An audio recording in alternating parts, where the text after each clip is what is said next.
ጀነት የምገባበትን ስራ ይንገሩኝ ብለህ ስትጠይቅ ያባት ጓሮ መሰለ እንዴ ዝም ብለህ ሰተት ብለህ የምትገባው? እንዳንተ አይነቱ ሰው ጀነት እንዲህ በቀላል የሚገባ መሰለህ እንዴ ብለው አላደናበሩትም። እሱ ከልቡ ስለነበር የጠየቀው ወኢነሁ ለየሲር በጣም ቀላል ነው አሉት። ወመል ሐያቱ ዱንያ እቺ የዱንያ ህይወት ግን አይደለችም ማለት ኢላ መታዑል ጉሩር ጊዜያዊ መጠቃቀሚያ ማታለያና ሽምገላ የሞላባት እንጂ ሌላ አይደለችም ብሎ ተርኪዝ ልናደርግ የሚገባው የአኺራ ህይወት ላይ ነው የነገረን። ዛሬ የምንኖረውን የዱንያ ህይወት በሶስት ባህሪያቶች ደካማነቱን አላህ ገልጾልናል። የዱንያ ህይወትን ዛሬ ካስተዋል ነው በሁለት ነገር የተከበበ ነው። ሁሌ ዛሬ ሰላም ካለ የአካባቢ ነገር ረብሻ ይገጥመው፣ በረብሻ ይታመሳል። ዛሬ በጤና ላይ ያለ ሰው ነገ በበሽታ ይፈተናል፣ ታሞ ይሰቃያል። ዛሬ ያገኘ የከበረ ሰው ነገ ያጣል፣ ይደህያል ማለት ነው። ዛሬ ደስታ ያልተለየው ሰው ነገ ሐዘን ቤቱ ይገባል። ዛሬ በህይወት ያለ ሰው ነገ ይሞታል። አጠቃላይ የዱንያ ህይወት በሁለት ተቃራኒ ነገር ተከባለች። አንድ ነገር ብቻ አብሯት እንዲዘልቅ አልተፈቀደም። ሁልጊዜ ሰላም፣ ሁሌም ደስታ፣ ሁልጊዜም ማግኘት ማጣት የሌለበት፣ ሁልጊዜም ጤና በሽታ የማይከሰትበት ቢሆን ኖሮ የዱንያ ህይወት አኺራን የምናስብበት ምንም ደቂቃ አይኖረንም ነበር።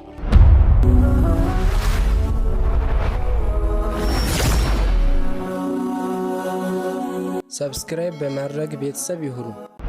أعوذ بالله السميع العليم من الشيطان الرجيم بسم الله الرحمن الرحيم الحمد لله رب العالمين الصلاة والسلام على نبيه الصادق الأمين نبينا محمد صلى الله عليه وعلى آله وصحبه وسلم أجمعين أما بعد فالسلام عليكم ورحمة الله وبركاته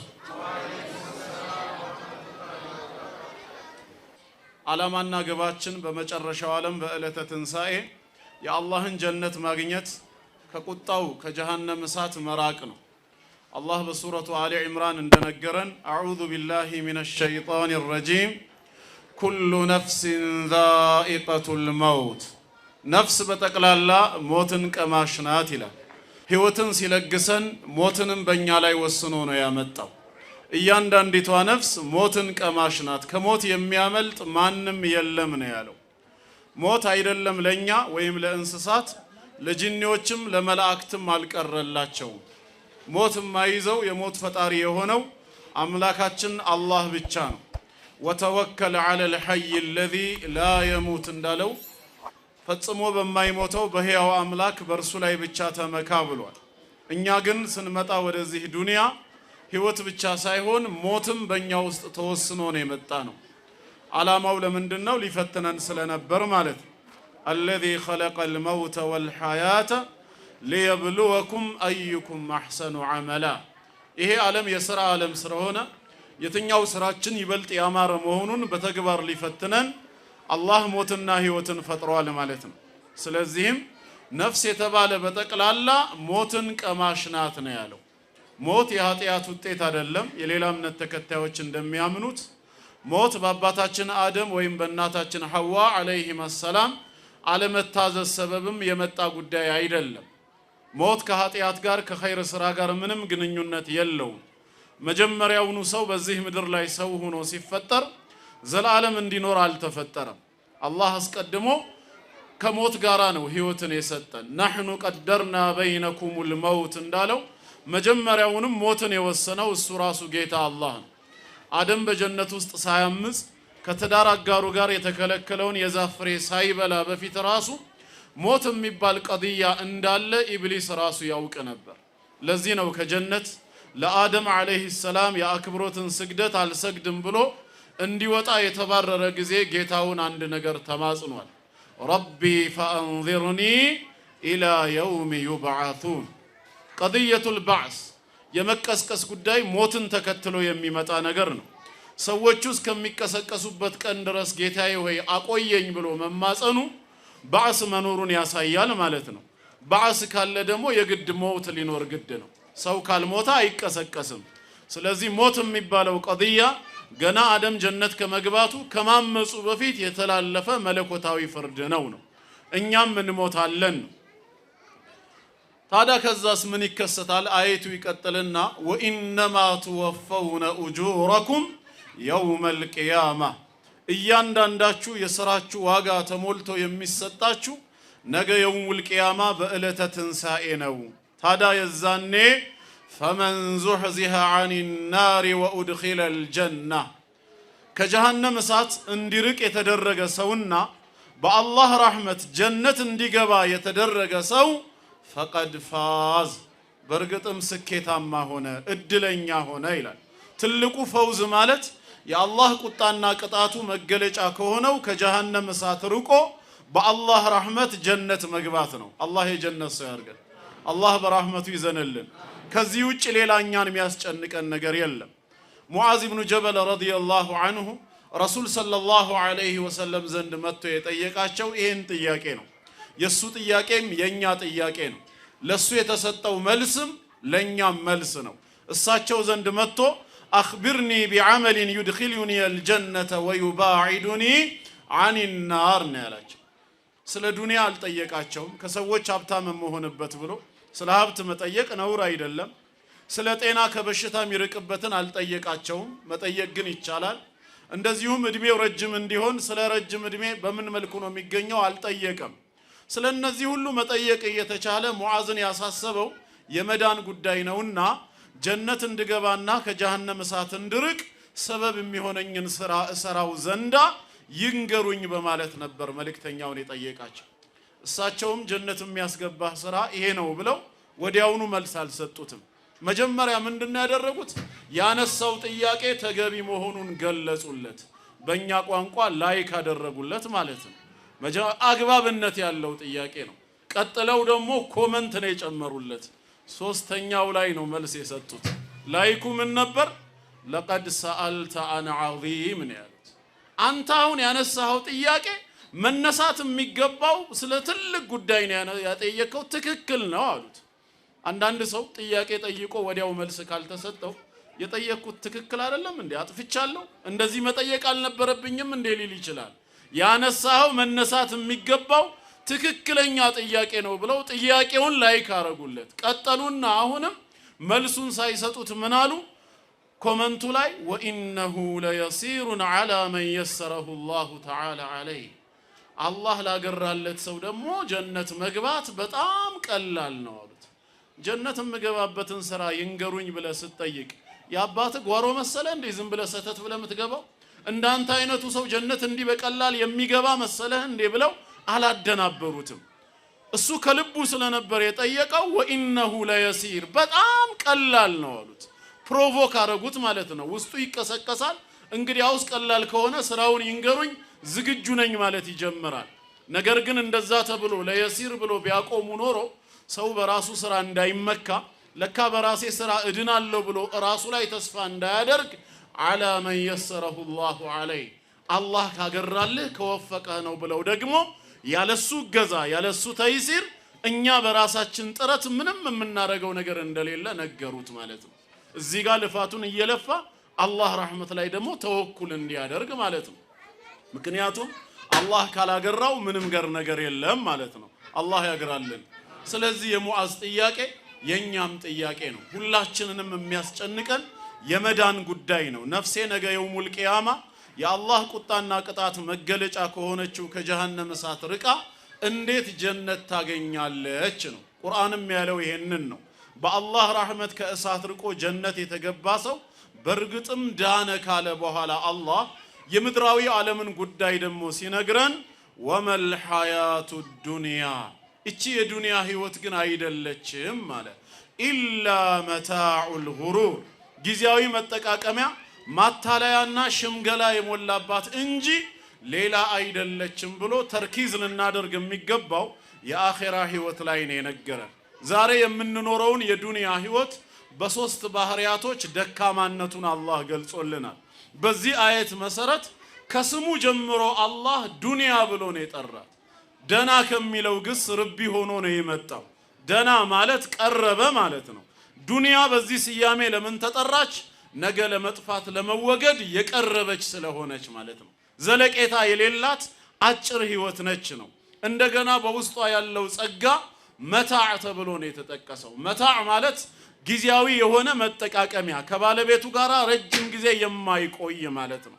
እንደዚሁ ደግሞ ዋስትና የሌለው ስለሆነ አልጉሩር ማታለያ ሽንገላ የበዛባት መሆኗን አላህ ገልጾታል። የዱንያ ህይወትን ዛሬ ካስተዋል ነው በሁለት ነገር የተከበበ ነው። ሁሌ ዛሬ ሰላም ካለ ያ አካባቢ ነገ ረብሻ ይገጥመዋል፣ በረብሻ ይታመሳል። ዛሬ በጤና ላይ ያለ ሰው ነገ በበሽታ ይፈተናል፣ ታሞ ይሰቃያል። ዛሬ ያገኘ የከበረ ሰው ነገ ያጣል፣ ይደህያል ማለት ነው። ዛሬ ደስታ ያልተለየው ሰው ነገ ሀዘን ቤቱ ይገባል። ዛሬ በህይወት ያለ ሰው ነገ ይሞታል። አጠቃላይ የዱንያ ህይወት በሁለት ተቃራኒ ነገር ተከባለች። አንድ ነገር ብቻ አብሯት እንዲዘልቅ አልተፈቀደም። ሁልጊዜ ሰላም፣ ሁሌም ደስታ፣ ሁልጊዜም ማግኘት ማጣት የሌለበት፣ ሁልጊዜም ጤና በሽታ የማይከሰትበት ቢሆን ኖሮ የዱንያ ህይወት አኺራን የምናስብበት ምንም ደቂቃ አይኖረንም ነበር። በዱንያ ኒዕማ ብቻ ሰምጠን እሷን እያስታወስን በድንገት ሞት ይዞን ይሄድ ነበር ማለት ነው። ግን አላህ የፈጠረን ለአኺራ ስለሆነ አኺራን እንድናስታውስ እንቅፋቶችንም አብሮ አደረገ ማለት ነው። اللهم العيش عيش الآخرة እንዳሉት ረሱል አለይሂ ሰላቱ ወሰላም እውነተኛ ኑሮ የአኺራ ኑሮ ነው። ስለዚህ ሁላችንም ሊያሳስበን የሚገባው እንዴት ነው በአኺራ ያን የዘለቄታ ህይወት የምናገኘው፣ እንዴት እንድናለን የሚለው ነው። በዚህ ዙሪያ አንዱን ነጥብ ብቻ ነው አሁን መናገር የምፈልገው። ለመዳን ከሚያግዙን አንዱና ዋነኛው ወደ አላህ በተውበት በኢስቲግፋር መመለስ። ኃጢያታችን በዝቷል፣ ወንጀለኛ ሆነናል። እምንሰራው መልካም ስራ እየቀነሰ መጥፎ ስራችን እየጨመረ እየበዛ መጥቷል። ድልም ደስታም ሰላምም ርቆናል። ዛሬ ሁሉም እያማረረ ነው ያለው ስለ ኑሮ ውድነት፣ ስለ ሰላም እጦት በየጊዜው የሚሰማው ነገር እየከፋ ነው የመጣው። ለዚህ አንዱና ዋነኛው መፍትሄ ወደ አላህ መመለሳችን ነው። ተውበትና ኢስቲግፋር ዕለታዊ ስራ ማድረጋችን ላይ ነው። በተውበትና በኢስቲግፋር ላይ ራሱን ቢዚ ያደረገ ሰው ያለምንም ጥርጥር ይድናል። ይሄ ከ1400 ዓመት በፊት በአላህ ቃል የተነገረን ነው። ዛሬ ካፊሮች በየመንገዱ መንግስተ ሰማያት ቀርባለች ንስሐ ግቡ እያሉን ነው። አላህ ከ1400 ዓመት በፊት ባወረደው ቃሉ ሱረቱ ኑር ላይ ወቱቡ ኢለላሂ ጀሚዓን አዩሀል ሙእሚኑን ለዓለኩም ቱፍሊሑን ይላል። ዓላማና ግቡ ፈላህ መውጣት ነው። ለዓለኩም ቱፍሊሑን ትድኑ ዘንዳ ይላል። ከኛ ውስጥ መዳን የማይፈልጋለ እንዴ? ይኖራል? ከአላህ ቁጣና ቅጣት ሁላችንም መዳን እንችላለን እንፈልጋለን። ታዳ መዳን የምትፈልጉ ከሆነ ምን አድርጉ ነው ያለው? ወቱቡ ኢለላሂ ጀሚዓን አዩሀል ሙእሚኑን በአላህና በመጨረሻ ቀን እናምናለን የምትሉ ሙእሚኖች ሆይ ተውበት በማድረግ በመጸጸት ወደ ጌታችሁ መንገድ ተመለሱ ነው የሚለው አላህ። ተውበትና ኢስቲግፋር ቋሚ ስራችን ከሆነ ያለምንም ጥርጥር እንድናለን። ተውበት ያላሰረዘውን ኃጢያት፣ ኢስቲግፋር ምህረት ያላስገኘለትን ወንጀል መልካም ስራችን በፍጹም ሊያስመረው አይችልም ነው። ስለዚህ መሆን ካለበት ተውበትና ኢስቲግፋር ሁሌም ቀዳሚ ስራችን ሊሆን ይገባል ማለት ነው። ከነ ኃጢያታችን ከሞትን ነገ አላህ ፊት ከቀረብን ሰው ከነ ወንጀሉ ጀነት በፍጹም አይገባም ከመጥራቱ በፊት። ዱንያ ላይ በተውበት በኢስቲግፋር ካላጠራ ነው ወይ በቀብር ቅጣት በአኺራ ጭንቀት ካልቀለለ ያ ዋጋም ያስከፍለን ጀሃነም እሳት ነው የሚሆነው። ጀሃነም እሳትን የሚቋቋም ሰውነት ከሌለ ከአላህ ቅጣት ማምለጥ አንችልም የምንል ከሆነ ተውበትና ኢስቲግፋር ዕለታዊ ስራችን መሆን አለበት። ወንድሞቼ እህቶቼ፣ ተውበት ለማድረግ የተራዘመ ወቅት አይጠይቅ የደቂቃ ስራ ካልሆነ በቀር። ተውበት ለማድረግ የተለየ ስፔሻል ቋንቋ አይጠይቅም። በምን መልክ ነው ወደ አላህ የምመለሰው ተብሎ አረብኛ ወይ ሌላ ቋንቋ ማጥናትን አይጠይቅም። ተውበት ለማድረግ የተለየ ቦታ ላይ መገኘት አለብን የሚልም ነገር የለም። የግድ መካ ኡምራ ስናረግ ወይ ሐጅ ላይ መሆን አይደለም ያለበት። ተውበት ለማድረግ የተለየ ወር ረመዳን እስኪ ይምጣ ብለን እሱ እስኪመጣ ድረስም ወቅትን የሚጠይቅ አይደለም። ተውበት ለማድረግ ሐቂቃ አላህ ከወፈቀን አንድ ነገር ብቻ ነው እንደ መስፈርት የሚጠይቀው። ያም ምንድነው? የተሰበረ ልብ ነው የሚፈልገው። ኃጢአተኛ መሆኑን ያመነ በዚህ ኃጢአቱ ሰበብ ጌታው ሊቆጣውና ሊቀጣው ከወሰነ ከሱ ቁጣና ቅጣት የራሱ ረህመት ካልሆነ በቀር ማንም ሊያድነኝ ሊያስጥለኝ አይችልም ብሎ የፈራ ልብ አላህ ይጠብቃል።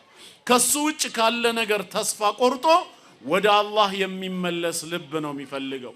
እንዲህ አይነትን ልብ ያዘጋጀን ጊዜ እድሜ ልክ የሰራነው ወንጀል በአንድ ጀንበር ተውበት ወይም ኢስቲግፋር ሰበብ ሙሉ በሙሉ ምህረት ሊያገኝ ይችላል።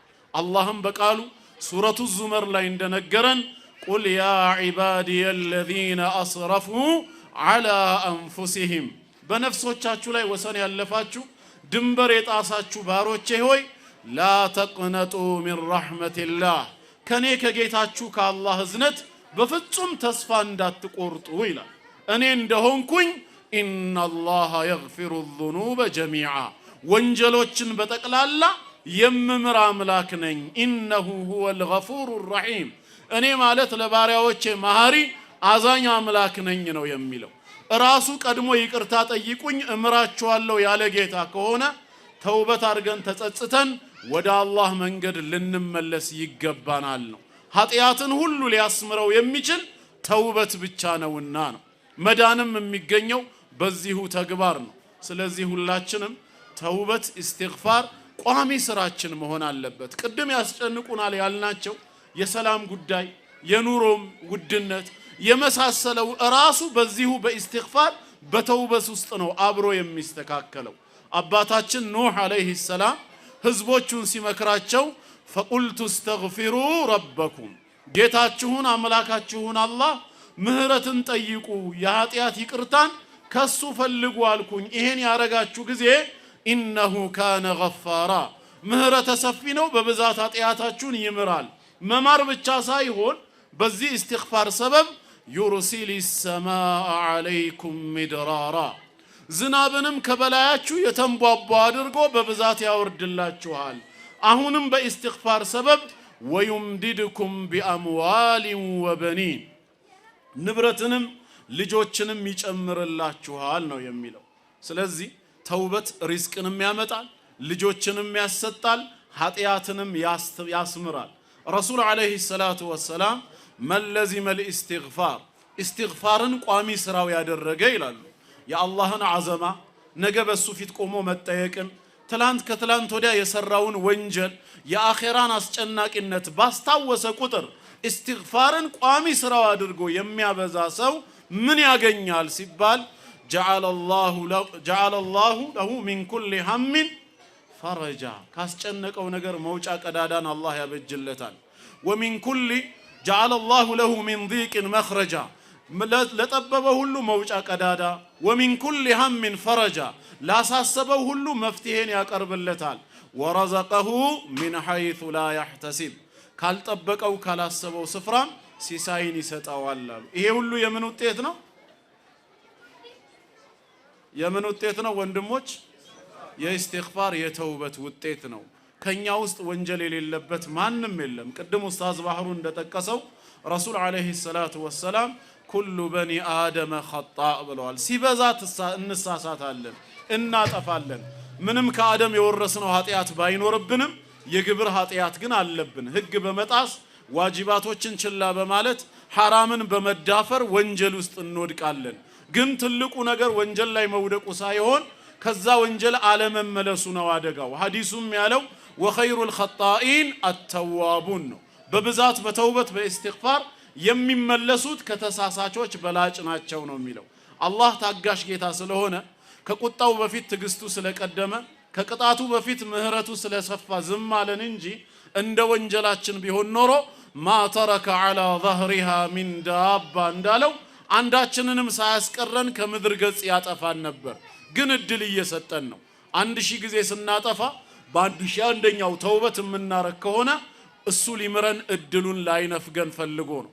ሐዲሱል ቁድሲይ ላይ እንደተናገረው ያ ዒባዲ ብሎ አቢ ዘሪን አልጊፋሪ ረዲየላሁ ዐንሁ ባስተላለፈው 10 ጊዜ ባሮቼ ሆይ ብሎ አላህ በጠራን ቦታ ላይ ሁለተኛው ጥሪ ላይ ምንድነው ያለው? ኢነኩም ትኽጢኡነ ቢልለይሊ ወነሃር፣ በቀንም በሌሊት በብዛት ታጠፋላችሁ፣ ትሳሳታላችሁ። ወአና አግፊሩ ዙኑበ ጀሚዓ፣ እኔ ደግሞ ወንጀሎችን ሁሉ የምምር ጌታ ነኝና ፈስተግፊሩኒ አግፊር ለኩም ማረን በሉኝ እምራችሁ ዘንድ ነው የሚለው። ጉዳዩ እንደዛ ከሆነ ታዲያ ኢስቲግፋርና ተውባ ለማድረግ ምንድነው የከለከለን? ወይ ጥፋታችንን አላመንም አልተቀበልንም። አንድ ሰው እኮ ለይቅርታም ያነሳሳ ልብ የሚኖረው ጥፋቱን አምኖ ሲቀበል ነው። ይሄ በቀላል ምሳሌ በራሳችን ህይወት የምናየው ነው። ወንድምህን ይቅርታ ጠይቀው ስትባል ምን አድርጌ ነው ይቅርታ የምጠይቀው ብለህ በትዕቢት የምትወጠረው ለምንድን ነው? ጥፋተኛ አይደለሁም ብለህ ስላመንክ ነው። ሐቂቃ እንደበደልከው እንደዘለምከው ጥፋተኛ መሆንህን ውስጥ የነገረ ጊዜ እኮ ሰላም አይሰጥህም። ራስህም ከቻልክ ደውለህ ካልቻልክ እንኳን ሰው ጣልቃ ገብቶ እንዲያስታርቃችሁ ይቅርታ እንድትጠይቅ ውስጥህ ይፈልጋል። ለምን ተጸጽተሃል? ሰላማዊ እንቅልፍ እንደማተኛ አውቀሃል። ስለዚህ ጥፋተኛ መሆንን ያመንክ ጊዜ አጥፍቻለሁ አፍ በለኝ ለማለት አይከብደንም። አላህንስ ይቅርታ ለመጠየቅ ምንድነው እንደዚህ እንዲከብደን ያደረገው? ወንጀሉን አላመንበትም ነው? ጥፋተኛ መሆንን ማመን ይቅርታ ለመጠየቅ ትልቅ አጋዥ ነው፣ ሰበብ ነው። ለዚህ አደምና ኢብሊስ ለኛ ትልቅ አርአያዎቻችን ናቸው፣ ትምህርት የምንወስድባቸው። ሁለቱም በጀነት ውስጥ ጥፋት አጥፍተዋል። አንደኛው የታዘዘውን እምቢ ብሎ፣ ሌላኛው ደግሞ የተከለከለውን ተዳፍሮ ማለት ነው። ዛሬ እኛ የሁለቱንም ኃጢያት ነው እየሰራን ያለነው። ብዙ የታዘዝናቸው ዋጅባት የምንተዋቸው አሉ፣ የተከለከልናቸው ሙሐረማት የምንዳፈራቸው አሉ። ግን እጣ ፈንታችን የማን እንዲሆን እንፈልጋለን? የአደም ወይስ የኢብሊስ? አደም አለይሂ ሰላም አላህ የከለከለውን ነገር ከሚስቱ ጋር በመሆን በጀነት አትብላ የተባለውን አትቅረብ የተባለውን የዛፍ ፍሬ ወስዶ በልቷል። ኢብሊስ ደግሞ እንደዚሁ ለአደም የአክብሮትን ስግደት እንዲሰግድ ከመላእክት ጋር አብሮ ታዞ ነበር፣ አልሰገደም። ከአደምም ከኢብሊስም ማዕሲያ አመጽ ተገኝቷል ማለት ነው። በውጤቱ ግን ጌታ አላህ አደምን ይቅርታ አደረገለት፣ ኢብሊስን ግን በቁጣው እንዲዘወትር ወሰነበት። ለምን? ሁለቱም የሱ ባሮች ናቸው። አላህ ደግሞ በባሪያዎቹ መሃል አያዳላም በፍጹም። ምህረቱ ለሁሉም ሰፊ ነው። ጉዳዩ ያ ከሆነ አንዱን ለምንድን ነው የማረው? ሌላኛውንስ ለምንድን ነው ምህረት የነፈገው? እዛ ጋር ያለው የነሱ ረደል ፊዕል ለኛም ትልቅ ምሳሌ ነው። አደም ጥፋቱን ካጠፋ በኋላ በጌታ አላህ ከጀነት ውጣ አልተባለም፣ ጥያቄ ነው የቀረበለት። አላህ ማስረጃን ሳያቆም ዑዝርን ሳያዳምጥ የሚቀጣ ጌታ አይደለም። ስለዚህ አትብሉ ያላቸው ጊዜ ያንን ዛፍ ቀርበው ሲበሉ ውጡ ከጀነት አላለም። ፈናዳሁማ ረቡሁማ ጌታቸው ምህረት ባዘለ ንግግር ጠራቸው። አለም አንሃኩማ አን ትልኩማ ሸጀራ አለ። ማስረጃ ሲያቆም ኢቃመቱል ሁጃ ከዚች ዛፍ መጀመሪያ ከልክያቸው አልነበረም ማለት። ባይከለከላቸው ኖሮ በመብላታቸው ምክንያት ኃጢያተኛ ተደርገው አይከሰሱማ። ስለዚህ አላህ በሱ በኩል ምንም ክፍተት እንደሌለ ማስረጃ ሲያቆምባቸው ቀድሞውኑ ይህን ዛፍ እንዳትቀርቡ ከልክይ አልነበረም ማለት። አዎ ከልክለሃል። ምክንያቱም ወላ ተቀረባ هذه الشجرة فتكونا من الظالمين የሚለው ማስረጃ አለና። እንደገናስ ወአቁል ለኩማ ኢነ الشيطان لكما عدو مبين በሸይጣን እንዳያሳብቡ ደግሞ እርሱ ጠላታችሁ ነው እንዳያሳስታችሁ ተጠንቀቁትስ ብያል ነበርም ማለት ብለዋል። ኢነ هذا عدو لك ولزوجك فلا يخرجنكما من الجنة فتشقى ብሎ ነግሮታል። ጉዳዩ እንደዛ ከሆነ በአላህ ዘንድ ማስረጃው ከቆመባቸው ታዳ ለምንድን ነው ትእዛዜን የጣሳችሁት? አሁን ዑዝር አላችሁ ወይ? እንዳልቀጣችሁ ከኔ ረህመት እንዳላባራችሁ ሊዳርግ የሚችል ምን መከላከያ አላችሁ አላችሁ። ምንድን ነበር ታዲያ የነሱ መልስ? ከከለከልከን ዛፍ ወስደን የበላ ነው አንተ በአዘል በቀዳ ወልቀድር ስለጻፍክብን ነው ብለው ቀዳ ወልቀድርን አላመካኙም። ወይም ኢብሊስ ስላሳሳተን ነው ብለው በኢብሊስ አላሳበቡ። ፊት ለፊት ጥፋትን አምኖ ይቅርታ መጠየቅ ብቻ እንደሆነ የሚያዋጣው ስለተረዱ መጀመሪያ ኢዕትራፍ ነው ያደረጉት። ቃለ ረበና ظلمنا አንፉሰና ያንተን ህግ በመጣስ ነፍስያችንን በድለናል፣ እኛው ነን ጥፋተኞቹ፣ አምነናል አሉ። ኢዕትራፍ አደረጉ። ያመነ ሰው ይቅርታ ለመጠየቅ አይከብደውምና ስለዚህ ቀጥለው ምን አሉ? አሁን የቀረው ያንተ ይቅርታ ነውና ፈኢን ለም ተግፊር ለና ወተርሐምና አንተ ባትምርን ባታዝንልን ለነኩነነ ሚነል ኻሲሪን ከከሳሪዎች እንሆናለን። አላህም ማራቸው ይቅርታ አደረገላቸው። ግን አስቀድሞ በአዘል ኢኒ ጃኢሉን ፊል አርዲ ኸሊፋ ብሎ በወሰነው መሰረት ምድር ላይ እንዲኖሩ ፈቀደ ማለት ነው። ነገር ግን ነገ የውሙል ቂያማ በዚህ ጥፋት ተጠያቂ እንዳይሆኑ ምህረቱን ለገሳቸው ማለት ነው። ስላመኑ ስለተጸጸቱና ይቅርታ ስለጠየቁ። ወደ ኢብሊስም ስንመጣ ለአደም እንዲሰግድ ከመላእክት ጋር ታዞ ያለ እነሱ ሲሰግዱ እሱ ግን አልሰግድም ብሏል። ስላልሰገድክ ግን ውጣ አላለውም ጌታችን አላህ ከነበረበት ረህመት። እሱንም ጠየቀው። አደምን የጠየቀው አላህ ቃለ ያ ኢብሊሱ ማ መነዐከ አን ተስጁደ ኢዘ አመርቱክ። ያቃል እኮ ውስጡን፣ ነገር ግን ሁጃ ማቆም ይፈልጋል። አንተ ኢብሊስ ሆይ ለአደም ከመስገድ ያዘዝኩ ጊዜ ምንድነው የከለከለህ አለው። ዑዝር አለ? ስጁድ እንዳያደርግ ስፓይናል ኮርዱ ተበላሽቶ ከሆነ ጀርባው ላይ ሌላ ችግር ካለበት ያቅርብ። አላህ ሁጃ ማቆም ይፈልጋል። ምክንያቱን ግን ከሱ መስማት ፈልጓል። ምንድነው ምክንያትህ አለው። አሁን ኢብሊስ የመለሰው ረደል ፊዕል ነው። እዚህ ጋር እንደ አደም ጥፋቱን አምኖ ጌታዬ ሆይ አጥፍቻለሁ ይቅርታ አድርግልኝ ቢል ኖሮ አደምን የማረው የአላህ ምህረት ለኢብሊስም ይተርፈው ነበር። ነገር ግን ኢብሊስ ምንድነው መጀመሪያ ከሰራው ወንጀል የከፋ ወንጀል ውስጥ ገባ። የመጀመሪያው አደሙ ሱጁዲሂ ለአደም አለመስገዱ ቢዛቲሂ ኩፍር አይደለም፣ ማዕሲያ ነው፣ ወንጀል ነው። ኩፍር ውስጥ እንዲገባ ያረገው ግን ለዚህ ወንጀል ያነሳሳው ምክንያት ስለነበር ያን ምክንያት ነው አውጥቶ የዘረገፈው። ቃለ አነ ኸይሩ ሚን፣ እኔ እኮ ከሱ ይሻላለሁ አለ። እንዴት እታዘዛለሁ ለበታቼ እንድሰግድ? ኸለቅተኒ ሚን ናሪ ወኸለቅተሁ ሚን ጢን፣ እኔን ከእሳት ፈጥረኸኛል፣ እሱን ከጭቃን የፈጠርከው፣ ከኔ ለሚያንስ ፍጥረት እንዴት እሰግዳለሁ አለ። ኢብሊስ እያየ የነበረው እንድሰግድ የታዘዝኩት ለማን ነው የሚለውን እንጂ እንድሰግድ ያዘዘኝ ማን ነው የሚለውን አልነበረም። ያንማ ቢያይ ኖሮ ለመስገድ የሚከለክለው ነገር አልነበረም። ያ ኩራቱ ነው ከነበረበት ወንጀል ኩፍር ውስጥ የከተተው። ቁርአንም ኢላ ኢብሊስ አባ ካለ በኋላ ወስተክበረ አለ። በዚህ ኩራቱ ሰበብ ደግሞ ፈካነ ሚነል ካፊሪን ከካሃዲያን ወገን ሆነ። ዛሬስ እኛ ወንጀል ስንሰራ ነገ እጣ ፈንታችን የአደም ይሁን ወይስ የኢብሊስ ተብለን ስንጠየቅ አደም የገጠመው እንዲገጥመን ከሆነ ምንፈልገው አደም የሰራውን መስራት አለብን። አንደኛ ኢዕትራፍ ረበና ዘለምና አንፉሰና ብለዋል። ማመን አለብን። ነፍሳችንን በድለናል፣ አጥፍተናል። ይሄን መቀበል አለብን። ይሄን ከተቀበልን ቀጣዩ ስራ ፈኢን ለም ተግፊር ለና ወተርሐምና ነውና አላህ እንዲምረን ይቅር እንዲለን መለመን ነው። ሰይዱል ኢስቲግፋር ሐዲሱን ታቁታላችሁ ሁላችሁ። ዋና የተፈለገው መሐለ ሻሂዱ ላይ መጨረሻ ምንድነው የሚለው? ወአቡኡ ቢዘንቢ፣ ኃጢአተኛ መሆኔን አምናለሁ ተቀብያለሁ ነው አዕተሪፍ። ስለዚህ ፈግፊርሊ ማረኝ፣ ፈኢነሁ ላ የግፊሩ ዙኑበ ኢላ አንተ፣ ካንተ በስተቀር ወንጀልን የሚምር ማንም የለም ነው። አልኢዕቲራፉ ቢዘንብ፣ ጥፋተኛ መሆናችንን ከልብ አምኖ መቀበል ለተውበት ያነሳሳል።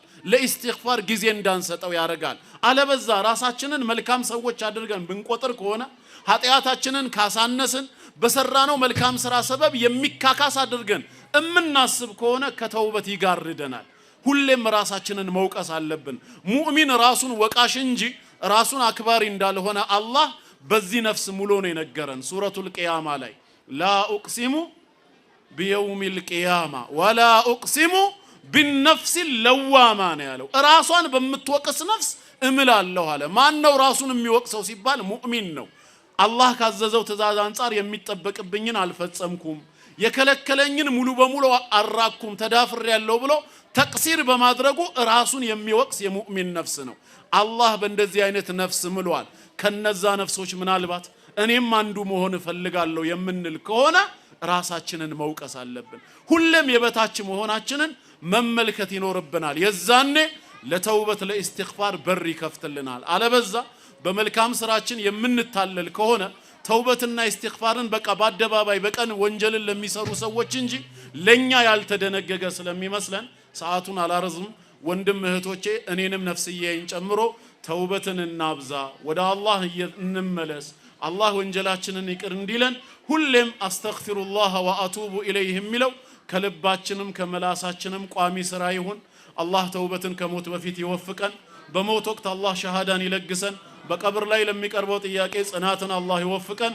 በአኺራ ከእሳት አርቆ ጀነትን ይስጠን። ወሰላሙ ዐለይኩም ወረሕመቱላሂ ወበረካቱ።